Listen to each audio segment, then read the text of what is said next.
12 তারিখ সকাল 7টায় কোয়ার্টার ফাইনালে সুইজারল্যান্ডের মুখোমুখি হবে মেসির আর্জেন্টিনা। চলতি বিশ্বকাপে অবিশ্বাস্য ফর্মে রয়েছে সুইজারল্যান্ড, তাই তাদের হারানোটা মোটেও সহজ হবে না আর্জেন্টিনার জন্য, যার ফলে আর্জেন্টিনার একাদশে আসতে যাচ্ছে ব্যাপক পরিবর্তন। সুইজারল্যান্ডকে হারিয়ে সেমিফাইনালের টিকিট পেতে সবচেয়ে শক্তিশালী একাদশ নিয়ে মাঠে নামবে আলবিসেলেস্তেরা।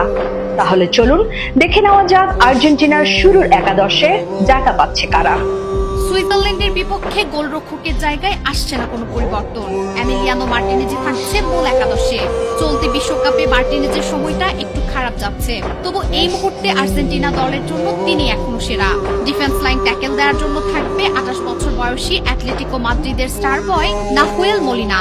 চলতি বিশ্বকাপে উড়ন্ত ফর্মে থাকা ক্রিস্টিয়ান রোমেরো, শক্তিশালী শরীর এবং বুদ্ধিদীপ্ত খেলোয়াড় লিসান্দ্রো মার্টিনেজ এবং 29 বছর বয়সী ডিফেন্ডার গনজালো মন্টিয়েল। শেষ ম্যাচে মিশরের কাউন্টার অ্যাটাক থেকে 2টি গোল হজম করতে হয়েছিল আর্জেন্টিনাকে, তাই সুইজারল্যান্ডের বিরুদ্ধে ক্রিস্টিয়ান রোমেরো ও রক্ষণভাগকে অনেক বেশি সতর্ক থাকতে হবে, বিশেষ করে সুইস উইঙ্গার রুবেন ভার্গাসের গতি সামলানোর জন্য। মিডফিল্ডার হিসেবে শুরু থেকেই দেখা যাবে রদ্রিগো ডি পলকে, এনজো ফার্নান্দেজকে এবং অ্যালেক্সিস ম্যাক অ্যালিস্টারকে। মাঝমাঠে ডি পল, এনজো ও ম্যাক অ্যালিস্টারের বল দখল ও আক্রমণ গঠনের মূল দায়িত্ব পালন করতে হবে।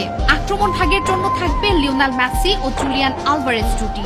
সেই সাথে প্রথমবারের মতো শুরুর একাদশে দেখা যেতে পারে অ্যাঞ্জেল করেয়াকে। মেসি ফ্রি রোলে খেলবে, আর কোরেয়া ও হুলিয়ান আলভারেজ সুইস রক্ষণ ভাগে চাপ সৃষ্টি করবে। সুইজারল্যান্ডের শক্তিশালী ডিফেন্স ভাঙতে দ্রুত পাসিং আর উইং ব্যবহার করতে পারে আর্জেন্টিনা।